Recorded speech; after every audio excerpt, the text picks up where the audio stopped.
The new James Bond game is almost here, and I'm not gonna lie. See, 007 First Light looks like the kind of game that could either make everyone say, Bond is finally back, baby, or make PC players stare at their refund button like it's the big red self-destruct button in a villain's lair. Because on paper, this game sounds ridiculous. Like, you have IO Interactive, the studio behind Hitman, making a James Bond origin story. You have stealth gadgets, disguises, brutal fistfights, car chases, cinematic set pieces, and apparently enough spy energy to make you walk into Tesco wearing sunglasses and whispering into your AirPods like MI6 is calling. Here's the problem. The closer we get to launch, the more this game is becoming two different stories. One story says, this could be the best Bond game in years. The other story says, hold up, why are PC players already angry before the game is even out? So before you buy 007 First Light, let's break down what this game actually is, what looks amazing, what looks risky, and whether you should buy it day one, wait for reviews, or treat it like a suspicious martini handed to you by a man called Dr. Explosion. 1 o'clock. What actually is 007 First Light? 007 First Light is not a remake of GoldenEye. It is not a movie tie-in. And thankfully, it is not one of those games where the box art screams cinematic masterpiece and the gameplay screams budget PS3 mission from 2009. This is a full James Bond origin story from IO Interactive. You are not playing the fully polished, ultra-smooth Bond who walks into a casino, wins 20 million pounds, flirts with danger, and somehow leaves without paying for parking. This is younger Bond, a Bond who is still learning, a Bond who is talented, dangerous, stylish, but also reckless enough to make MI6 HR start sweating through their suit. And honestly, that is a smart angle, because when you make a Bond game, the biggest problem is obvious. How do you make the player feel like James Bond without turning the whole thing into a boring power fantasy? If Bond is already perfect, where is the tension? But if Bond is still becoming 007, now you have room for mistakes, growth, chaos, and missions where everything goes wrong because Bond decided to freestyle international espionage like it's karaoke night. That is where this game could really work. 2 o'clock, the IO Interactive factor. The biggest reason people are excited is simple. IO Interactive knows spy gameplay. These are the Hitman developers. And Hitman is basically the game where you can walk into a luxury party, steal someone's outfit, poison a drink, hide in plain sight, and somehow leave the building looking like the most normal psychopath in Europe. So when IO gets Bond, it makes sense. But here's the important thing. 007. First Light does not look like Hitman with hair gel. It looks like IO is taking the DNA of Hitman, stealth, observation, planning, improvisation, and mixing it with more action, more movement, more explosions, and more Bond-style nonsense. And by Bond-style nonsense, I mean the good kind. The kind where a mission starts with sneaking past guards and ends with a car chase, a collapsing building, 3 explosions, and Bond looking slightly annoyed because his suit got dusty. That balances everything. If the game is too much like Hitman, some players might complain it feels slow. If the game is too much like Uncharted, some players might complain it lost the spy fantasy. The sweet spot is somewhere in the middle. A game where you can sneak, bluff, hack, distract, punch, shoot, improvise, and then escape in a vehicle that absolutely should not be driven through public property. Basically, the dream is Hitman brains, Uncharted spectacle, Arkham fists, Bond confidence. That is a dangerous combination. Dangerous in a good way, like eating spicy chicken at 2 a.m. and pretending your stomach is not about to file a formal complaint. 3 o'clock, gameplay, spycraft, instinct, gadgets, and chaos. The gameplay is built around what IO calls the creative approach. That means the game is trying to give you multiple ways to handle missions. You can go quiet, you can go loud, you can go clever, or you can go full, I had a plan, then someone saw me, and now everyone in the building is unconscious. This is where the game starts sounding very promising. Spycraft lets Bond observe the world, eavesdrop on conversations, pickpocket important items, inspect clues, and find new opportunities. That is proper spy stuff. Not just press X to be spy, actual information gathering. Then there is instinct, which lets Bond bluff out of suspicion, lure enemies, sharpen focus in combat, and basically use his quick thinking to survive situations that would kill a normal human instantly. And then we have Q-branch gadgets. This is where the game gets properly Bond. Hacking tool, distractions, lock cutting, gadget skins, tools that let you mess with enemies and the environment. This is the part I care about most, because gadgets in games can either be amazing or completely useless. There is no middle ground.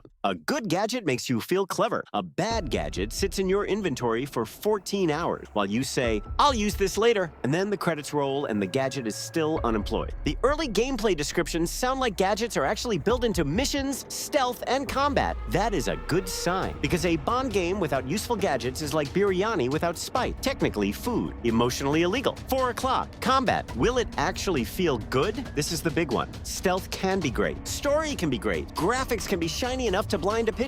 But if the combat feels like two mannequins fighting in a lift, people will notice immediately. From the gameplay shown and hands-on impressions, combat seems to focus on quick punches, parries, throws, environmental attacks, guns, gadgets, and takedown. That sounds strong, but it also sounds risky, because mixing melee, gunplay, stealth, gadgets, and cinematic movement is not easy. You can very quickly end up with combat that looks amazing in trailers, but feels like your controller is arguing with your hand. The best case scenario is that Bond feels sharp, fast, responsive, dangerous, like someone trained by MI6, not someone who just watched 3 YouTube tutorials called How to Fight Like a Spy in 10 Minutes. The worst case scenario is that it becomes messy. Too many systems, too many moments where you meant to hack a camera but accidentally punched a guard in front of 12 witnesses. And honestly, that would still be funny, but maybe not 60 pounds funny. The good news is that I.O. seems to understand improvisation. The game is not just asking, can you shoot this enemy? It is asking, can you use the room, the gadget, the timing, the cover, the distraction, and your panic-induced creativity to survive? That is where 007 First Light could stand out. Not as a shooter, not as a stealth game, but as a spy playground. 5 o'clock, missions and level design. This might be the real make-or-break part of the game, because Bond is not just about shooting people. Bond is about location, the fancy gala, private island, the snowy base, the rich person's suspiciously large museum, the underground villain room where health and safety clearly gave up. I.O. has already shown missions in places like Slovakia, Kensington, and other high-end spy locations. That matters, because James Bond should not feel like he is doing side quests in a gray warehouse for 8 hours. He needs glamour, he needs tension, he needs places where everyone is wearing expensive clothes and lying through their teeth. One preview described a mission where Bond has to use information gathered from conversations to impersonate someone and get into restricted areas. That is exactly the kind of spy gameplay I want. Not just follow the yellow marker. Actually listen, think, choose, bluff, mess up, recover. That is Bond. And honestly, the idea of Bond choosing the wrong name at a fancy event and then flirting his way out of it is hilarious. That is peak Bond energy. Imagine failing a stealth check and your backup plan is just charisma. Most of us would be arrested instantly. Bond does it and gets invited to the VIP area. Life is unfair. 6 o'clock, the red flag, Denuvo, and PC concerns.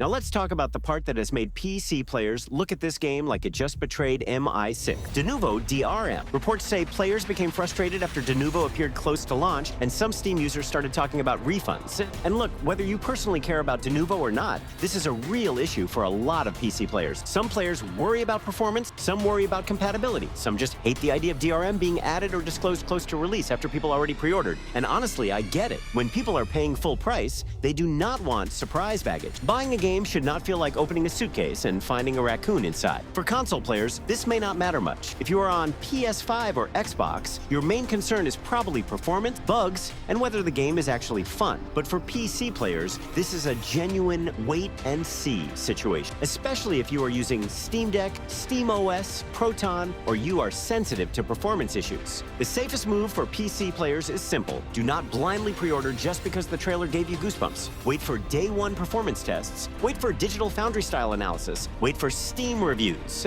Wait to see whether this game runs smoothly or whether your PC starts sounding like it is preparing for takeoff from Heathrow. Because the game can look amazing, the gameplay can be brilliant, the music can make you feel like a secret agent. But if the PC version has stutters, crashes, or weird DRM headaches, none of that matters. Your refund button becomes the real final boss. 7 o'clock, pre-order bonuses and edition. Now let's talk about the pre-order stuff. Pre-ordering can get you a deluxe edition upgrade with 24-hour early access and cosmetics like outfits, weapon skin, and gadget skins. That sounds nice, but let me be brutally honest. Cosmetics are not a reason to gamble on a game. I know. The outfit looks cool. The gun skin looks shiny. The gadgets look fancy. But unless the game is actually good, a shiny gadget skin is just a golden spoon in a bowl of disappointment. Early access is the only thing here that might tempt people. And that is exactly why publishers love it. Because gamers see play 24 hours early, and suddenly common sense leaves the room wearing a parachute. But ask yourself this, is playing one day early worth buying before reviews and performance tests? For some Bond fans, maybe. For most people, probably not. The smarter move is waiting 24 to 48 hours. That is not being negative. That is called financial self-defense. Because once the game launches, we will know very quickly whether it is smooth, buggy, brilliant, or secretly held together with duct tape and British sarcasm. 8 o'clock, who should buy day one? So who should actually buy 007 First Light day one? Buy it day one if you are a hardcore Bond fan, you love IO interactive style, you enjoy stealth action games, and you are playing on console where the DRM controversy is not your main concern. Also, buy it day one if you understand the risk and you are not going to act shocked if launch day has some rough edges. Because every modern AAA launch has the potential to arrive slightly cooked, sometimes fully cooked, sometimes raw in the middle like a villain's restaurant. But if you are a casual player, wait. If you are on PC, definitely wait for performance reports. If you only like pure shooters, wait. If you expect this to be GoldenEye 2, wait, because this is not trying to be old school GoldenEye. It is trying to be a modern cinematic spy action game with IO's immersive design. That means the fun is probably going to come from options, improvisation, and style, not just running down corridors blasting everyone like your trigger button owes you money. 9 o'clock, final verdict before you buy. So before you buy 007 First Light, here is the honest verdict. The hype is real. The concept is strong. The studio choice makes sense. The gameplay systems sound genuinely exciting. And the idea of a young Bond earning the 007 number is probably the smartest story angle they could have chosen. But there are red flags. PC players should be cautious because of the Denuvo controversy. Everyone should wait for real final reviews if they care about performance, bugs, mission variety, and whether the gameplay stays fresh after the first few hours. My personal call? Console players who love Bond and stealth action games can consider it. Waiting one day for reviews is still the smarter move. PC players should absolutely wait. Not because the game looks bad, it doesn't. It looks very promising. But because PC launches can go from masterpiece to why is my frame rate being interrogated by MI6 very quickly. Or